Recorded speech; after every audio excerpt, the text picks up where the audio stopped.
तो परमात्मा को मालूम था कि 3 युगों में ये पार नहीं होंगे, ये सुनेंगे भी नहीं मेरी बात।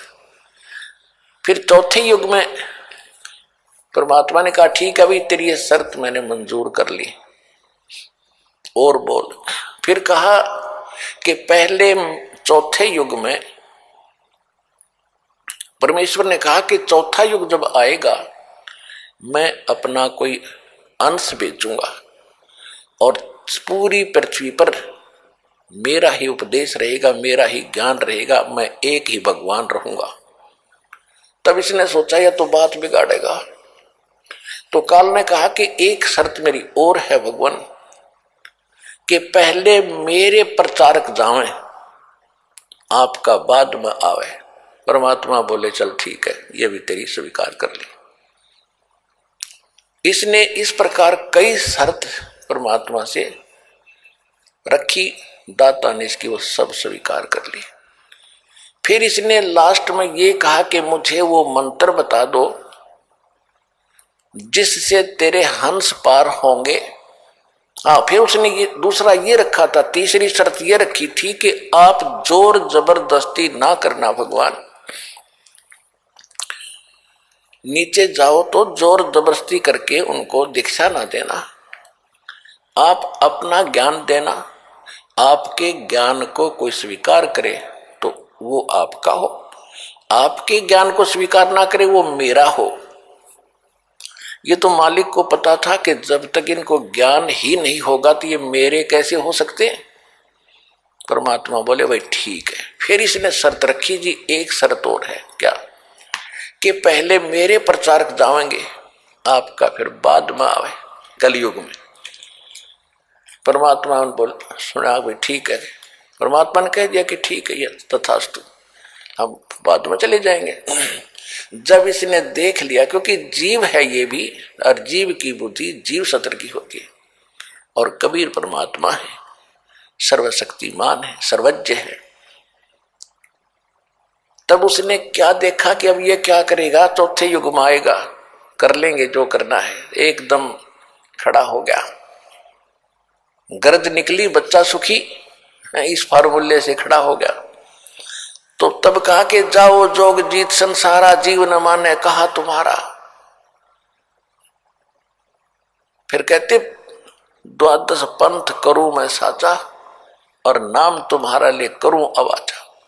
उन 12 पंथ नाम जो ले ही, वो हमरे मुख आन समोही, और अनेक पंथ चलाऊं, या विद जीवा को भरमाऊं, देवल धाम और मंदिर पुजवाऊं, और ऐसी भक्ति दृढ़ करवाऊं, नकली भक्ति दृढ़ करवाऊं, और जाइयो जोग जीत संसारा, फिर जीव न माने कहा तुम्हारा। जीव तुम्हारा कहा न माने, हमरी ओढ़ हो बाद बखाने। ऐसे अज्ञान से भर दूंगा, मंदिर मस्जिद गुरुद्वारे धाम इनकी पूजा पर दृढ़ कर दूंगा, और ये तीर्थ व्रत जब तक चतलाऊं, या विद जीवों को भरमाऊं। तीर्थों पर, व्रत के ऊपर, धाम मंदिर, देवल कहते मंदिर को, इनमें दृढ़ कर दूंगा इनकी बुद्धि को, और तेरी कोई नहीं सुनेंगे। जब तुम्हारा पीछे अंश जाएगा उसकी कोई नहीं सुनेगा, और मेरे वकील बन करके तुम्हारे साथ विवाद, जाइयो जोग जीत संसारा, जीव न माने कहा तुम्हारा। परमात्मा को उसकी बुद्धि के सतर पर हंसी आ रही थी, और परमात्मा ने कहा ठीक है, कलयुग बीते 5500 पाचा, तब ये वचन मेरा होगा साचा। कलयुग बीत जावे जब एता, चौथा युग जब कलयुग आई, तब हम अपना अंश पठाई। घर घर देखो बोध विचारा, सत्य नाम सब ठोर उचारा। हाँ, फिर इसने एक शर्त और रखी थी कि हे परमात्मा, जो आप नाम दोगे ना, और जिससे वो पार होगा, वो सतनाम मुझे बता दो, ताकि जिसके पास वो सतनाम होगा मैं उससे दूर हो जाऊंगा। परमात्मा बोले मुझे इतना बिल्कुल नादान मत समझे, हाँ ऐसा मेरा बौड़ा मत समझे मूर्ख, और जो तेने चतुरता की है इसका तुझे आगे पता लगेगा। परमात्मा ने कहा कि उस सतनाम को नहीं बताऊंगा तेरे को, तू तो जुल्म कर देगा। और उस सतनाम की यह शक्ति तूने देख ली है, जिसके पास मेरे हंस के पास सतनाम होगा तो निकट जाके दिखा दिए उसके, आप पे पता लग जा कि इसके पास वो सतनाम, तुझे बताने की जरूरत नहीं पड़ेगी। वह सतनाम ऐसा होगा जैसे मैंने सतनाम का सिमरण किया तो पताल में जाके गिरा था, और जिस हंस के पास ये सतनाम होगा उसकी ये हालत होगी को छेड़ के दिखा दियो मेरे बच्चे को।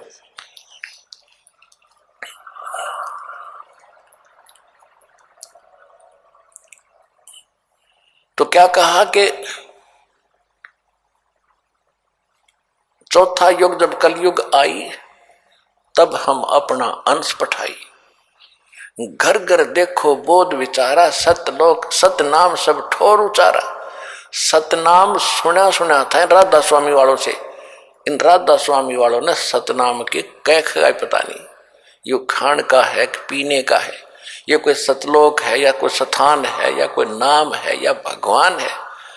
ऐसे बच्चों जैसी व्याख्यान की सुनकर पढ़कर देखो इनके महापुरुषों की पुस्तकें, वो संत मत प्रकाश भाग 1, 2, 3, 4 निरडंगे पर रखे इन्होंने। वही सतनाम, वही सचखंड, वही सतलोक, वही सारनाम, वही सतशब्द, हर वही असली राम, वही हमारी सतनाम हमारी जात है। सतनाम ये 2 अक्षर का होता है और इसकी आज तक छींट नहीं लगने दी। हाँ परमात्मा जब आए उन महापुरुषों से मिले उनको सतनाम दिया था, लेकिन उनको प्रतिज्ञा दिला दी थी कि इसका जिक्र ना करना, नहीं तो नाश हो जाएगा बने बनाए हमारे इस सारे मिशन का। तो जिन महापुरुषों से मालिक मिले उस सतनाम उनको दिया, उनसे प्रतिज्ञा दिला दी थी, धर्मदास मेरी लाख दुहाई। ये मूल ज्ञान दास बता रहा है, ये नब कबीर पंथियों के पास है। और ये मूल नाम के अंदर कंप्लीट कोर्स आता है। कंप्लीट कोर्स जो प्रथम 7 मंत्र, दूसरा 2 अक्षर का सतनाम और फिर एक सार नाम, ये है मूल नाम।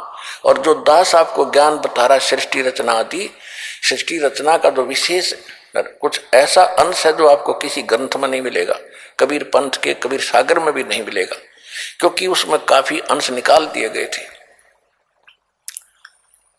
तो ये परमात्मा ने कहा था कि वो मूल ज्ञान और मूल नाम छुपा के रखना।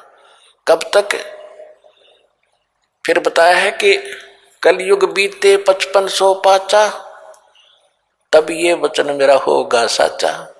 कलयुग बीत जावे जब एता, तब सभी प्राणी परम पुरुष पद चेता। कि जब 5500 वर्ष कलयुग बीतेगा उस समय घर घर परमात्मा, बोध माने ज्ञान, कबीर परमात्मा के ज्ञान की चर्चा जुबान जुबान पर घर घर होगी। अब आप देख रहे हो जितने भी बच्चे हैं परमात्मा की शरण में आए गए हैं, किसी के घर पर मोबाइल चल रहा है, किसी के घर पर कोई टीवी में सीडी लगा रखी है और आरती हो रही है, सिमरन चल रहा है। जहां जहां भी आप जाते हो, क्योंकि हमारा मार्ग ऐसा है कि जब भी आप सफर कर रहे हो तो भक्ति करनी है। कोई जैसे आप यहाँ से जाते हो, यहाँ के लिए आते हो, ट्रेन में आते हो, बसों में आते हो, अपनी गाड़ियों में आते हो, तो रास्ते में अवश्य सिमरन करते हो। कोई सुबह का समय हो गया, सुबह की आरती को, दोपहर की, फिर शाम की, दिन में मंत्र। तो इस तरह ये पूरे वातावरण में ये परमात्मा का जो यथार्थ भक्ति है, इसकी ऐसी फैल रही है, ये पूरे विश्व में जा रही है। और अभी तक विश्व के अंदर ये गाने बजाने, बकवाद, चर्चा और ये जो निंदा चुगली, इस तरह की बातें, जो विचार विमर्श होते हैं, ये वायुमंडल में घूमते रहते, शब्द खंड नहीं होता। और अब ये वचन चलेंगे परमात्मा की सतवाणी के, और सिमरन की जो सिमरन करने से आपको तो ताकत आती ही है। वो जो बाहर निकलता है एक मंत्र, उपदेशी पूर्ण संत से लेकर फिर जाप करते हो, बाहर निकालते हो तो वातावरण में फैलता है। तो इस प्रकार ये सारे मालिक की वाणी चलती है। तो ये वो जो वचन पहले समाज में घर कर चुके हैं, सबके दिमाग बदले हुए हैं, माया की जोड़ तोड़ में लगे हुए हैं, उनके अंदर फिर कुछ संतोष आने लगेगा। जो पुराने विचार हैं उनको इसमें ऐसी ताकत, जैसे आप देखते हो गंदी हवा ऊपर उठ जाती है, शुद्ध हवा नीचे आ जाती है।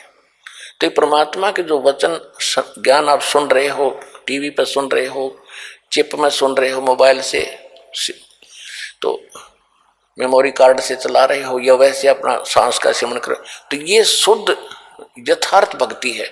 ये वातावरण में नीचे नीचे रह जाएगी। और जो ये पहले की बकवादें हैं, जो लड़ाई झगड़े घर घर में हो रहे हैं, आपस में लड़ते रहते हैं, तो ये सारे समाज में घूम रहे, तो सबके माइंड पर टकरा कर वो सबको ऐसे बेचैनी पैदा कर रहे हैं। अब धीरे धीरे सब में शांति आएगी और वो जो पहले वाले विचार ऊपर उठ जाएंगे, वो आपको अफेक्ट करने की रेंज में नहीं रहेंगे। एक उदाहरण सुनाता हूं आपको। एक साधु संत अपनी किसी शिष्या के घर चला गया। उस लड़की के, उस माई के घर पे उसकी बहन आई हुई थी और उसकी बहन की लड़की विधवा हो चुकी थी। और उस संत के साथ 2-4 भक्त और भी साधु थे, उन सब ने वहां पहुंच गए। तो उसकी जो शिष्या थी उस संत की, उसने अपनी बहन का सहयोग लिया खाना बनाने में, कि बहन खाना बना, कई भक्त आ गए हैं, महात्मा जी आए हैं। तो जब उन्होंने खाना खा लिया, शाम में वह सो गए, तो सारी रात वो संत बैठा रहा। ऐसा सपना आया उसको कि जैसे मेरी बेटी विधवा होगी, हे भगवान, छोटे छोटे बच्चे हैं, इसका क्या होगा, ये कैसे जीवन निर्वाह करेगी, मेरी तो भोली भाली बेटी है, ये कैसे जिएगी। ऐसा करता करता इतना बेचैन होकर उठा तो काफी चिंतित था कि क्या हुआ, ये भी कोई सपने में मैं कभी ये बात भी नहीं करता, कभी चर्चा भी नहीं चलती, ये आया। दूसरे को बता, उठकर अपने गुरुजी से बता। तो गुरुजी ने कहा मैं बताता हूँ ये क्यों आ गया सपना। उसने वो अपनी शिष्या बुलाई कि बेटी ये खाना किसने बनाया था आज रात का, कि मेरी बहन ने बनाया था गुरुजी। तेरी बहन को बुलाना। क्या तेरी बहन को कोई ऐसी दुर्घटना घटी है, उसके घर पे कोई ऐसी घटना घटी है, कोई दुख है उसको? हाँ जी, बहुत भारी दुख है उसको, उसकी बेटी विधवा होगी अभी 1 महीना पहले और बहुत दुखी रहती है। अब वो बहन खाना बना रही थी और मंदिर से सिमरन वो हो रहा था, मेरी बेटी का क्या होगा, छोटे छोटे बच्चे, हे भगवान कैसे निर्वाह करेगी। अंदर से घड़ी दुखी थी। तो वो खाने में प्रवेश हुआ और वो खाना उसने खाया तो उसमें भी वो उचाटी पैदा कर दी। तो ये सूक्ष्म विचार आपको ऐसे प्रभावित किए हुए हैं और ऐसी ही प्रेरणा सब में बनी हुई है। सपने में नो दुखी, कोई जीव सुखी नहीं। तो परमात्मा की ये जो वाणी अब चल रही है ये बहुत प्रचुर मात्रा में होगी और ये फिर क्या करेगा, पूरा वातावरण ऐसे चेंज होगा। ये ऊपर चले जाएंगे जो दूसरे वचन हैं जो आज तक सुनते रहे, लेकिन अब उनकी संख्या ज्यादा है, उनकी क्वांटिटी ज्यादा है, हमारी थोड़ी है, तो फिर भी ये ज्यादा प्रभावशाली रहेगा। इनको धीरे धीरे तो हमारे एक गांव में 10 घर 20 परिवार हैं, बाकी सैकड़ों 200-300 दूसरे चर्चा वाले। तो धीरे धीरे ये प्रचार उन पे भी असर करेगा, अड़ोस पड़ोस में भी, फिर उनकी भी कभी भावना बदलेगी। क्योंकि परमात्मा के बच्चे तो सभी हैं, चाहे कोई आज हिंदू है, मुसलमान है, सिख या ईसाई है, कोई अमेरिका में है, कोई अफ्रीका में है, भारत या पाकिस्तान, बलोचिस्तान, कहीं पर भी पैदा बच्चे उसके सभी के। और उसने सभी बच्चे उतने ही प्रिय होते हैं जैसे बाप को माँ को अपने छोटे से लेकर बड़े तक, चाहे 20 बालक हो, एक जैसे प्यारे होते हैं। वो आपस में बेशक लड़ते रहे, लेकिन माँ बाप के हृदय में उनकी जगह ज्यों की त्यों होती है। तो इसी प्रकार आज जब हिंदू मुस्लिम सिख ईसाई बनकर आपस में बेशक हम लड़ रहे हैं, लेकिन परम पिता ने हमें उतने ही प्रिय है और वो चाहते हैं कि इनका ये झगड़ा मिटे, चैन से रहे। तो उसके लिए ये शुरुआत दाता ने कर रखी है।